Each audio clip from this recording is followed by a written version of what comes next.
Hello बच्चों, नमस्ते। कैसे हैं आप सभी? उम्मीद है शानदार होंगे और शानदार तरीके से अपनी पढ़ाई को कर रहे होंगे।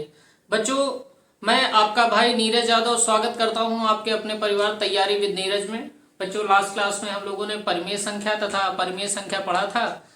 मैंने कहा था परिमेय संख्याएं क्या होती, तो आपने बताया कि सर अगर कोई नंबर दे रखा है वो तीन तीन कंडीशंस को फॉलो करता है तो नंबर हमारा रेशनल नंबर होगा, परिमेय संख्या होगा।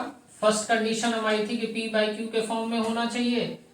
सेकंड कंडीशन हमारी थी कि Q does not equal to zero होना चाहिए। थर्ड कंडीशन हमारी थी कि पी और क्यू दोनों के दोनों आपके पूर्णांक होने चाहिए। पी और क्यू दोनों के दोनों आपके बच्चे पूर्णांक होने चाहिए, पूर्णांक होने चाहिए। अगर कोई नंबर इन तीन कंडीशंस को फॉलो करता है तो नंबर हमारा रेशनल नंबर होगा। अगर हमारी इन तीन कंडीशंस को कोई नंबर फॉलो नहीं करता है बेटा, ये कंडीशन किसकी है? तो आपने कहा सर ये कंडीशन है परिमेय संख्या होने की, और परिमेय संख्या को ही हम लोग रेशनल नंबर बोलते हैं। अगर बच्चों कोई भी नंबर इन तीन कंडीशंस को फॉलो कर रहा है तो नंबर रेशनल नंबर है, और अगर बच्चों इन तीन में से कोई एक कंडीशन भी नंबर फॉलो नहीं करता है तो नंबर फिर हमारा कैसा हो जाएगा? इरेशनल नंबर हो जाएगा। इरेशनल नंबर को ही हम लोग क्या कहते हैं बच्चों? अपरिमेय संख्या कहते हैं। अपरिमेय संख्या। बहुत डिटेल से हम लोगों ने इसको पढ़ लिया था। अगर किसी ने नहीं देखा है क्लास को तो वो प्लेलिस्ट में जाके इस क्लास को देख लेगा। आज हम लोग को जो पढ़ना है बच्चों, वो क्या पढ़ना है? परिमेय तथा अपरिमेय संख्या के गुणधर्म पढ़ने हैं। तो हेडिंग डालिएगा, हेडिंग डालिएगा परिमेय तथा अपरिमेय अपरिमेय संख्याओं के गुणधर्म। Properties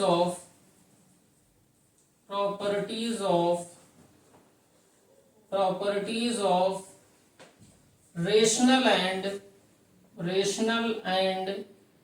irrational number. बच्चों, इस क्लास को आप लोग देख लीजिए, और आपको मैं इस बात का प्रॉमिस करता हूं कि आपको कभी भी रेशनल और इरेशनल नंबर की प्रॉपर्टीज में को पढ़ने में कहीं भी दिक्कत आपको कभी भी नहीं आएगी। इस बात का आपके भाई का वादा आपसे है।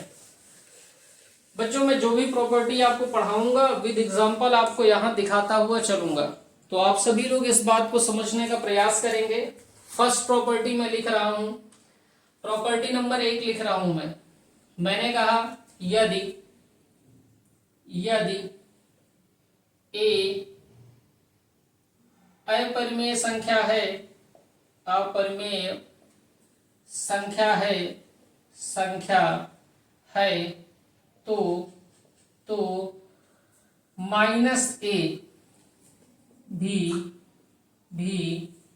अपरिमेय संख्या होगी, अपरिमेय संख्या होगी। अब बच्चों इस बात को उदाहरण से समझिए। मैंने कहा उदाहरण आप देखिए इसका। मैंने आपसे बच्चों कहा हमारे पास ए की जो वैल्यू दी है वो बच्चों √2 दी है। √2 हमारी कैसी संख्या है? तो आपने कहा सर ये हमारी अपरिमेय संख्या है, अपरिमेय संख्या है। बच्चों अगर कहीं पे लिखा होगा -√2 तो ये भी कैसी संख्या होगी? तो आप कहेंगे ये भी सर हमारी कैसी संख्या है? अपरिमेय संख्या। आपको याद होगा मैंने फर्स्ट क्लास में बताया था, अगर रूट के अंदर यही -2 हो जाता तब बेटा ये संख्या कैसी हो जाती? तो आपको पता है कि ये संख्या उस कंडीशन में आपकी काल्पनिक संख्या हो जाती। बात आ रही है ना समझ? मैंने कहा यदि ए हमारा इरेशनल नंबर है तो -a भी इरेशनल नंबर ही होगा। अगर ए हमारी अपरिमेय संख्या है तो -a भी अपरिमेय संख्या होगी। अगर √2 हमारा अपरिमेय संख्या दिया गया है तो माइनस का √2 जो होगा वो भी अपरिमेय संख्या होगी। दूसरी प्रॉपर्टी लिखिए बच्चों, प्रॉपर्टी नंबर 2 लिखिए। हमने कहा एक परिमेय संख्या एक परिमेय संख्या तथा अपरिमेय संख्या, एक परिमेय संख्या तथा अपरिमेय संख्या का योगफल, एक परिमेय तथा अपरिमेय संख्या का योगफल अपरिमेय संख्या होता है, अपरिमेय संख्या होता है, संख्या होता है, बच्चों देखिए उदाहरण देख लीजिए। मैंने कहा बेटा हमारे पास एक परिमेय संख्या दी है, हमने कहा हमारे पास परिमेय संख्या दिया गया है, परिमेय संख्या हमारे पास दी गई है 5। परिमेय संख्या क्या होती है? जिसको p बटा q के रूप में लिखा जा सके, या इसको 5 आप कह रहे हैं 5 बटा 2 लिख लीजिए जिससे आपको कंफ्यूजन ही ना हो। 5 बटा 2 हो गया, p बाई q के फॉर्म में है। एक आप यहीं से अपरिमेय संख्या ले लीजिए, अपरिमेय संख्या। मैंने कहा हम सभी जानते हैं बच्चों की अपरिमेय संख्या हमारी √2 है। हमसे कह रहा योगफल, हमने इन दोनों का योग कर दिया बेटा, योगफल निकाला, हमने यहां से इनका योगफल निकाल लिया, योगफल निकालेंगे बेटा तो 5 बटा 2 हो गया प्लस का √2 हो गया।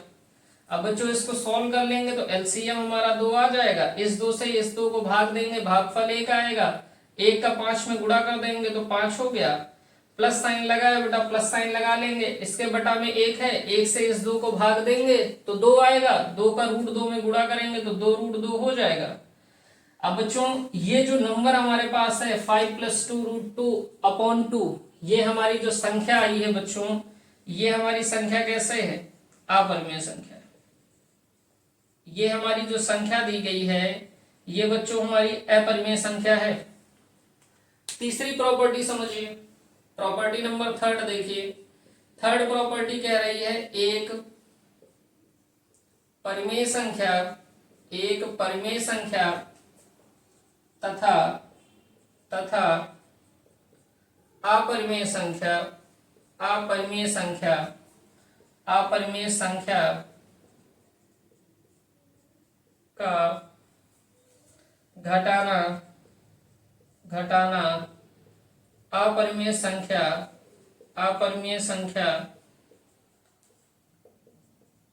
होता है।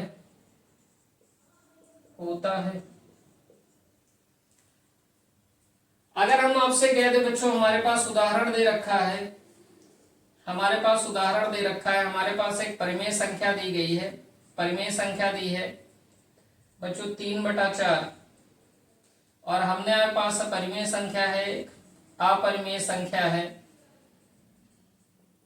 बच्चों √3। हमको यहाँ पे क्या करना है? घटाना करना है। घटा लीजिए, आप घटाना कर लीजिए इनका।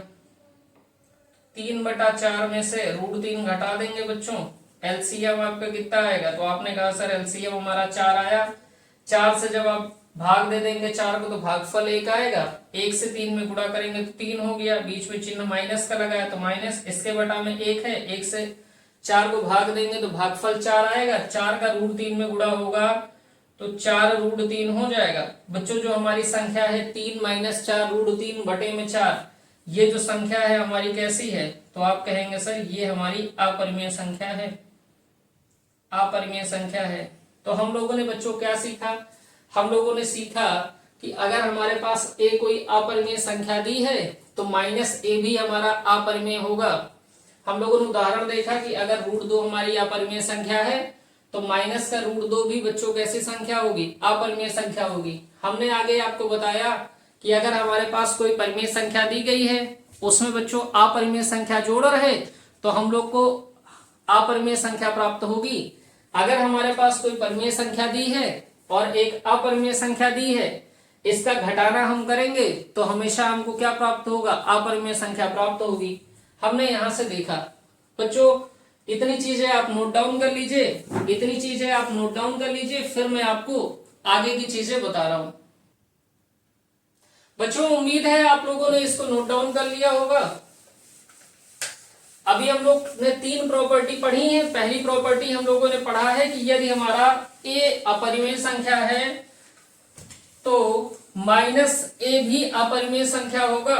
दूसरी प्रॉपर्टी हम लोगों ने पढ़ी है, दूसरी प्रॉपर्टी बच्चों हम लोगों ने पढ़ी है कि अगर हमारे पास रेशनल नंबर दे रखा है, परिमेय संख्या दे रखी है और अपरिमेय संख्या दे रखी है, दोनों को हम जोड़ दे रहे हैं तो सदैव अपरिमेय संख्या प्राप्त होगी। और तीसरी प्रॉपर्टी हम लोगों ने पढ़ी है कि अगर हमारे पास एक परिमेय संख्या है उसमें से एक अपरिमेय संख्या घटा देंगे तो सदैव हमको बच्चों अपरिमेय संख्या ही प्राप्त होगी।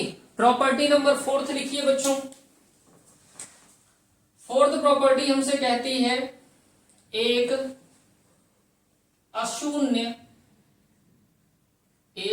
अशून्य परिमेय संख्या तथा एक अपरिमेय संख्या का गुणनफल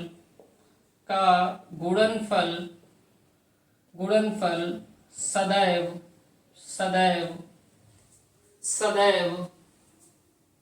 अपरिमेय होता है, सदैव अपरिमेय होता है। या आप डायरेक्ट लिख लीजिए कि गुणनफल अपरिमेय होता है। उदाहरण के माध्यम से समझिएगा बेटा। अशून्य का मतलब कि शून्य नहीं होगा, बाकी कुछ भी होगा। बच्चों परिमेय संख्या हम लोग एक उदाहरण में ले रहे हैं। एक हमारे पास बच्चों परिमेय संख्या दे रखी है, परिमेय संख्या हमारे पास दे रखी है 1/2 और हमारे पास बच्चों जो दे रखा है, हमारे पास जो दे रखी है अपरिमेय संख्या, हम लोग अपरिमेय संख्या भी एक ले रहे हैं। अपरिमेय संख्या जो हमारे पास है बच्चों √3 है। हमको क्या करना है? गुणनफल करना है। हमने गुणनफल कर दिया, परिमेय संख्या में अपरिमेय संख्या का गुणा कर दिया। परिमेय संख्या हमने कितनी ली है? 1/2 और अपरिमेय संख्या हमारी कितनी है? √3। तो 1/2 में √3 का गुणा कर देंगे। तो हम सबको पता है बेटा भिन्न का गुणा कैसे किया जाता है? अंश का अंश में गुणा होता है, हर का हर में गुणा होता है। तो बेटा √3 को √3/1 लिखा जा सकता है। तो 1 में √3 का गुणा होगा, यहाँ बच्चों √3 हो गया, 2 का 1 में गुणा होगा तो 2 हो गया। ये जो नंबर मिला है ना बच्चों, ये हमारी कैसी संख्या है? तो आप कहेंगे सर अपरिमेय संख्या है, अपरिमेय संख्या है। बात आ गई समझ? तो बच्चों परिमेय संख्या और अपरिमेय संख्या का गुणनफल सदैव अपरिमेय होता है, ये बात क्लियर हो गई। तो परिमेय और अपरिमेय से जो चीजें हो सकती थी वो आपने देख ली। अब बच्चों अपरिमेय का अपरिमेय से देखिए, प्रॉपर्टी नंबर 5 देखिए आप। 5वीं प्रॉपर्टी में आप लिख सकते हैं 2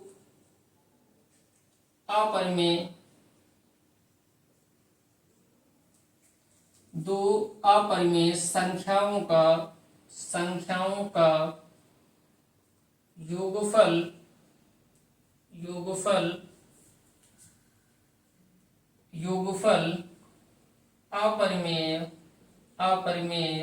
योगफल अपरिमेय संख्या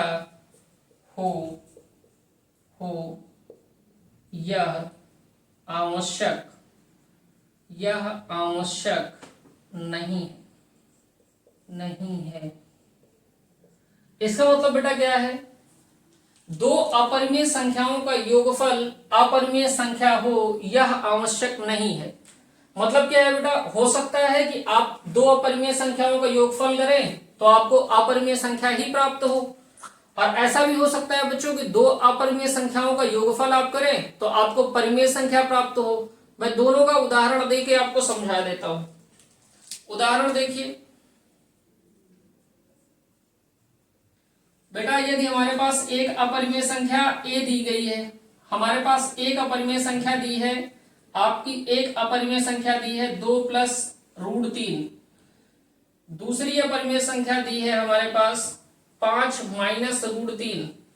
हम जानते हैं 2 + √3 भी हमारी अपरिमेय संख्या है और 5 - √3 भी हमारी अपरिमेय संख्या है। हमने बच्चों किस बात की प्रॉपर्टी निकालना है? योगफल की प्रॉपर्टी निकाल रहे हैं, दोनों को ऐड कर दीजिए। तो जैसे ही आप ऐड करेंगे, जोड़ आप करेंगे, आपने जोड़ किया तो 2 प्लस √3 हो गया और प्लस 5 माइनस √3 हो गया।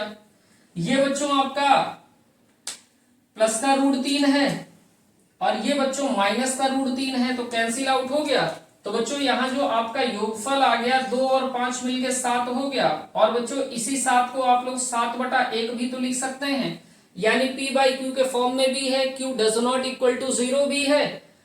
थर्ड कंडीशन है कि P और Q पूर्णांक होने चाहिए, तो 7 और 1 पूर्णांक भी है। तो हमको यहां से पता चल गया कि दो अगर हमारे पास अपरिमेय संख्याएं हैं तो उनका जो योगफल होगा वो अपरिमेय संख्या ही हो, यह आवश्यक नहीं है। हो सकता है बच्चों कि वो परिमेय निकल आए और हो सकता है बच्चों कि वो अपरिमेय निकल आए। जैसे हम √3 और √5 को जोड़ेंगे तो √8 तो हो नहीं जाएगा, √3 प्लस √5 ही रहेगा और √3 प्लस √5 हमारा एक अपरिमेय संख्या है। मेरी बात समझ रहे? तो ये बात हो गई। तो यहां से हम क्लियर समझ सकते हैं कि हमारे पास दो अपरिमेय संख्याओं का जो योगफल है वो अपरिमेय संख्या होगा, यह आवश्यक नहीं है। प्रॉपर्टी बेटा अगली लिखिए, उससे पहले आप इसको नोट डाउन कर लीजिए। इसको फटाफट आप नोट डाउन करिए, इसको बेटा फटाफट नोट डाउन करिए। मैं बिठा रहा हूं इसको।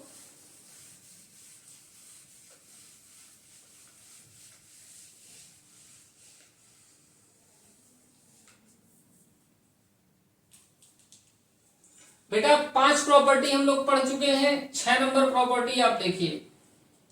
मैंने लास्ट प्रॉपर्टी में आपसे बताया कि दो अपरिमेय संख्याओं का योगफल अपरिमेय संख्या प्राप्त हो यह आवश्यक नहीं है।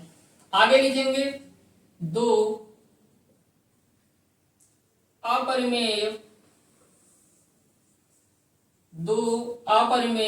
संख्याओं का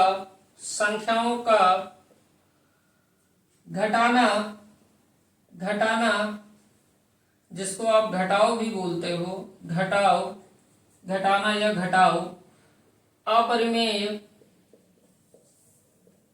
संख्या हो यह आवश्यक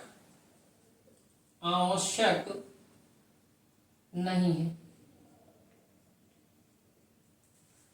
बच्चों कह रहा अगर दो अपरिमेय संख्याओं को घटा दिया जाए तो अपरिमेय संख्या ही प्राप्त हो यह आवश्यक नहीं है।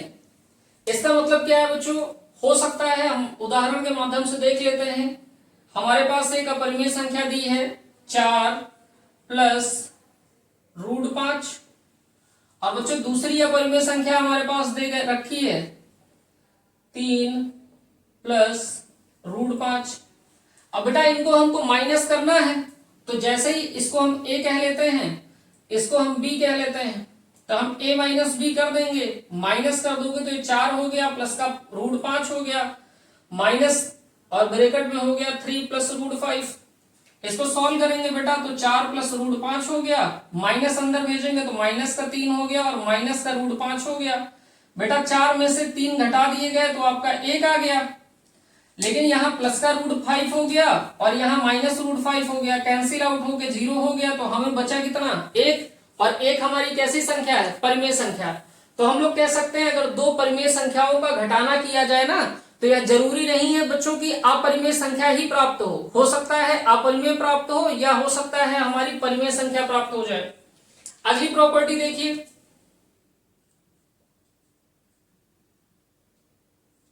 7 नंबर प्रॉपर्टी देखिए। हम लोग यहां लिख रहे हैं दो अपरिमेय संख्याओं का गुणनफल, दो अपरिमेय संख्याओं का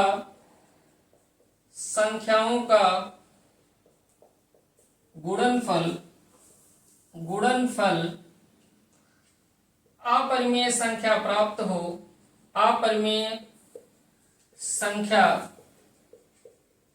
प्राप्त हो यह आवश्यक नहीं।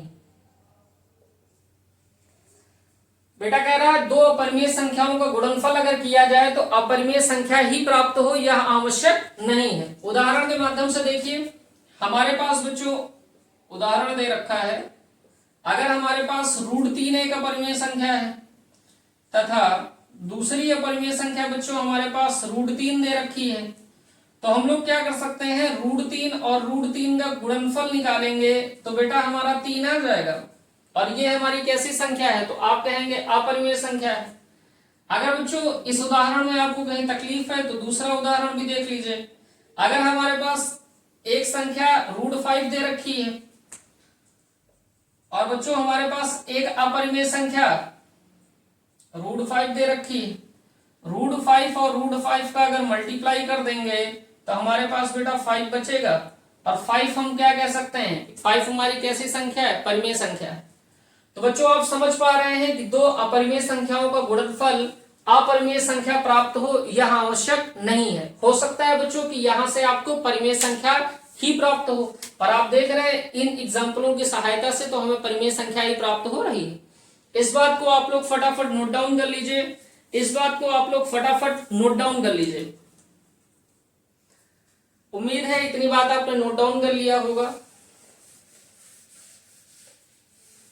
हम लोग को अगली प्रॉपर्टी पढ़नी है बेटा, 7 प्रॉपर्टी हो चुकी हैं, 8वीं प्रॉपर्टी हम लोग को पढ़नी। 8वीं प्रॉपर्टी हमारी भागफल से रिलेटेड होगी, 8वीं प्रॉपर्टी हमारी भागफल से रिलेटेड होगी। हम लोग कह सकते हैं बच्चों अगली प्रॉपर्टी 8वीं प्रॉपर्टी हम लोग कह सकते हैं दो अपरिमेय संख्याओं का भागफल अपरिमेय संख्या प्राप्त हो यह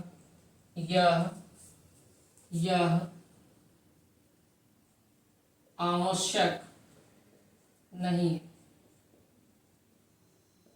बच्चों हमने कहा अगर दो अपरिमेय संख्याएं दी हैं उनका भागफल निकालेंगे तो हो सकता है कि अपरिमेय संख्या ही प्राप्त हो, या ये भी तो हो सकता है बच्चों कि हमें संख्या परिमेय प्राप्त हो जाए। तो हम लोग उदाहरण के माध्यम से देख रहे हैं, हम लोग को देखना है कि अपरिमेय नहीं है, यही तो देखना है, आवश्यक नहीं कि अपरिमेय होगी। उदाहरण आप देख लीजिए, हमारे पास बच्चों एक उदाहरण ले रखा है 5√3 एक अपरिमेय संख्या है तथा √3। बच्चों भागफल निकालना है, भागफल निकाल लीजिए। √3 से √3 कैंसिल आउट हो जाएगा, 5 बचेगा, और 5 हमारी कैसी संख्या है, 5 हमारी कैसी संख्या है, तो आप कहेंगे सर 5 हमारी परिमेय संख्या है। तो बच्चों ये थी आपकी परिमेय और अपरिमेय संख्याओं के गुणधर्म। उम्मीद है यहां तक आपको शानदार तरीके से सारी चीजें समझ आई होंगी। बच्चों इसके बाद हम लोग इसको आप नोट डाउन कर लीजिए, इसके बाद हम लोग पढ़ेंगे अभाज्य संख्या। हेडिंग डालिए अभाज्य संख्या।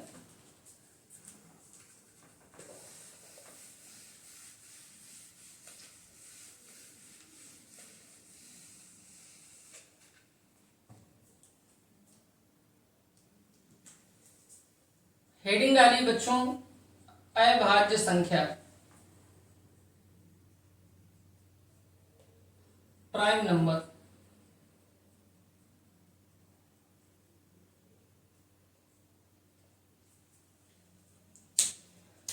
बच्चों डिफिनीशन लिख लीजिए पहले, फिर मैं आगे आपको चीजें समझा दे रहा हूं। डिफिनीशन हम लोग क्या लिखते हैं, ऐसी संख्याएं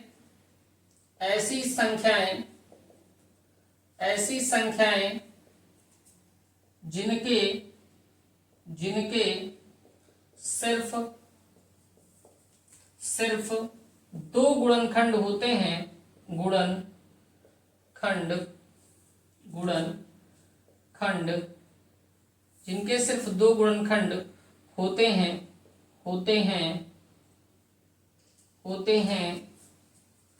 अभाज्य संख्याएं कहलाती हैं।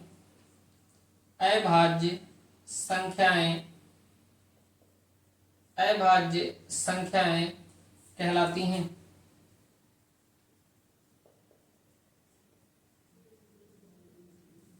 ऐसी संख्याएं जिनके सिर्फ दो गुणनखंड होते हैं अभाज्य संख्याएं कहलाती हैं। बच्चों उदाहरण के माध्यम से सारी चीजें समझिए। मैंने आपसे कहा अगर कोई नंबर दिया गया है, अगर कोई नंबर दिया गया है और उसके नंबर के दो फैक्टर पॉसिबल हैं, दो फैक्टर पॉसिबल हैं, तो हम कहेंगे नंबर हमारा जो हमारा नंबर होगा बच्चों वो प्राइम नंबर होगा, अभाज्य संख्या होगी। उदाहरण के माध्यम से समझिए बच्चों, ये मैंने 1 लिख दिया है, ये मैंने 2 लिख दिया है, ये मैंने 3 लिखा है, 4 लिखा है, 5 लिखा है, ये आपका 6 है, 7 है, 8 है, 9 है और ये आपका 10 हो गया। चीजों को समझने का प्रयास करिएगा। मैंने आपसे कहा ऐसी संख्याएं जिनके सिर्फ दो फैक्टर हो सकते हैं, दो गुणनखंड हो सकते हैं। बच्चों ये आपका 1 दे रखा है, 1 किससे विभाजित हो सकता है? 1 के कितने गुणनखंड हो सकते हैं? 1 का सिर्फ 1 गुणनखंड हो सकता है ना। और जब सिर्फ 1 गुणनखंड हो सकता है बेटा, कंडीशन हमारी क्या है कि हमको केवल 2 गुणनखंड चाहिए, तो ये बेटा हमारी संख्या है क्या अभाज्य? आपने कहा नहीं सर। बच्चों अगला देखिए, हमारे पास 2 दे रखा है, 2 का बेटा 1 गुणनखंड 1 होगा और 1 गुणनखंड हमारा 2 होगा, तो यानी इसके कितने गुणनखंड हो रहे हैं? तो आपने कहा सर 2 गुणनखंड हो रहे हैं। इसका मतलब बेटा ये हमारी कैसी संख्या है? अभाज्य संख्या। बच्चों 3 को देखिए, यहां पे 3 को आप देखेंगे तो 1 गुणनखंड इसका 1 होगा और 1 गुणनखंड आपका 3 होगा। इसके सिर्फ कितने गुणनखंड हो रहे हैं? 2 गुणनखंड हो रहे हैं। इसका मतलब ये हमारी संख्या कैसी है? तो आप कहेंगे सर ये संख्या हमारी अभाज्य संख्या है। बच्चों 4 को देख लीजिए, 4 का 1 गुणनखंड 1 हो जाएगा, 1 गुणनखंड बच्चों 2 हो जाएगा और 1 गुणनखंड बच्चों हमारा 4 स्वयं हो जाएगा। 1 गुणनखंड बच्चों हमारा 4 स्वयं ही हो जाएगा। अब इसके कितने गुणनखंड हो रहे हैं? तो आप कहेंगे सर 3 गुणनखंड हो रहे हैं। और कंडीशन हमारी कितनी है बच्चों कि हमारे सिर्फ 2 गुणनखंड होने चाहिए, यानी ये अभाज्य संख्या नहीं है। बच्चों आगे देखिए 5 की बात कर लीजिए, 5 का 1 गुणनखंड 1 होगा और 1 गुणनखंड 5 स्वयं होगा, यानी ये हमारी संख्या कैसी है? तो आप कहेंगे ये संख्या हमारी अभाज्य संख्या है। आगे बच्चों 6 की बात कर लीजिए, 6 के गुणनखंड क्या क्या होंगे? एक तो गुणनखंड 1 होगा, एक गुणनखंड आपका 2 होगा, एक बच्चों गुणनखंड आपका 3 होगा और बच्चों एक गुणनखंड आपका 6 होगा। यानी बच्चों इसके 2 से ज्यादा गुणनखंड हो रहे और हमारी कंडीशन सिर्फ 2 गुणनखंड की है, यानी ये संख्या भी हमारी अभाज्य संख्या नहीं है। बच्चों 7 की बात करिए तो 1 गुणनखंड इसका 1 होगा और 1 गुणनखंड इसका 7 होगा और बच्चों सिर्फ 2 गुणनखंड है। इसका मतलब ये हमारी संख्या कैसी है? तो आप कहेंगे संख्या हमारी अभाज्य संख्या है। बच्चों 8 की बात कर लीजिए, 1 गुणनखंड आपका 1 होगा, 1 गुणनखंड आपका 2 होगा, 1 गुणनखंड बच्चों आपका 4 होगा और 1 गुणनखंड बच्चों आपका 8 होगा। तो इसके बेटा 2 से ज्यादा गुणनखंड हो गए हैं ना, और कंडीशन हमारी सिर्फ 2 गुणनखंड की है, यानी ये भी अभाज्य संख्या नहीं है। बच्चों 9 की बात कर लीजिए, 1 गुणनखंड 1 होगा, 1 गुणनखंड 3 होगा, 1 गुणनखंड 9 होगा, यानी इसके भी 2 से ज्यादा गुणनखंड है ना, तो हमारी अभाज्य संख्या नहीं है। बेटा 10 की बात कर लीजिए, 1 गुणनखंड 1 है, 1 गुणनखंड 2 है, 1 गुणनखंड बच्चों 5 है और 1 गुणनखंड आपका 10 है, यानी ये भी हमारी अभाज्य संख्या नहीं है। तो उम्मीद है आप सारी चीजें समझ पाए होंगे। हमको देखना है जिनके सिर्फ 2 गुणनखंड होते हैं, जिनके सिर्फ 2 गुणनखंड होते हैं वे संख्याएं हमारी कहलाती हैं अभाज्य संख्या। अब यहां से जो सबसे इंपॉर्टेंट क्वेश्चन पूछा जाता है उस क्वेश्चन को आप समझने का प्रयास करिए। मैं यहां पे लिख रहा हूं और वो आपको ध्यान रखना है। बेटा यहां पे आपसे पूछा जाता है सबसे छोटी अभाज्य संख्या क्या है? तो देखिए सबसे छोटी अभाज्य संख्या।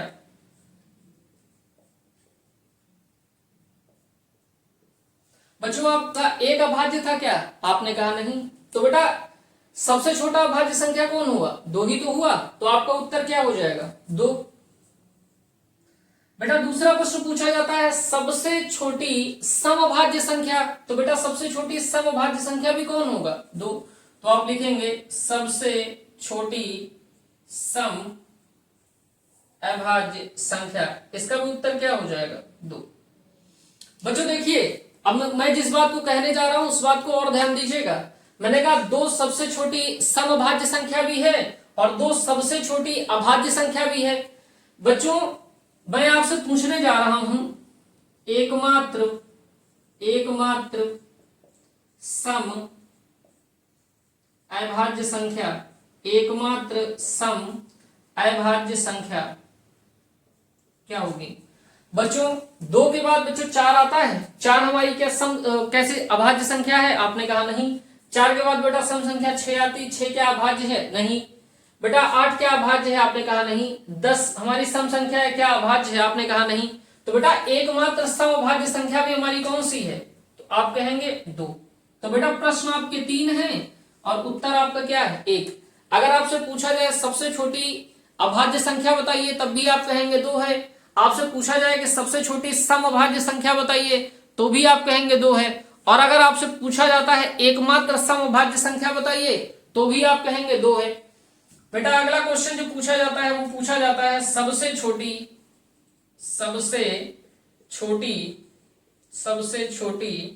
विषम अभाज्य संख्या, सबसे छोटी विषम अभाज्य संख्या। और बेटा वो कौन सी हो जाती है? वो हो जाती है आपकी 3। वो कौन सी हो जाती है बच्चों? तो आप कहेंगे वो हो जाती है 3। तो यहां तक इतनी सारी बातें आपको ध्यान में रखनी है। आप डिफिनीशन को नोट डाउन फटाफट कर लीजिए, फिर आगे की बात हम लोग करते हैं। बच्चों उम्मीद है आपने इसको नोट डाउन कर लिया होगा। इसके बाद जो हम लोग को पढ़ना है वो पढ़ना है बेटा, वो पढ़ना है आपको भाज्य संख्या। तो अगली हेडिंग डाल लीजिएगा भाज्य संख्या। अगली हेडिंग डालिएगा बच्चों, अगली हेडिंग डालिएगा भाज्य संख्या।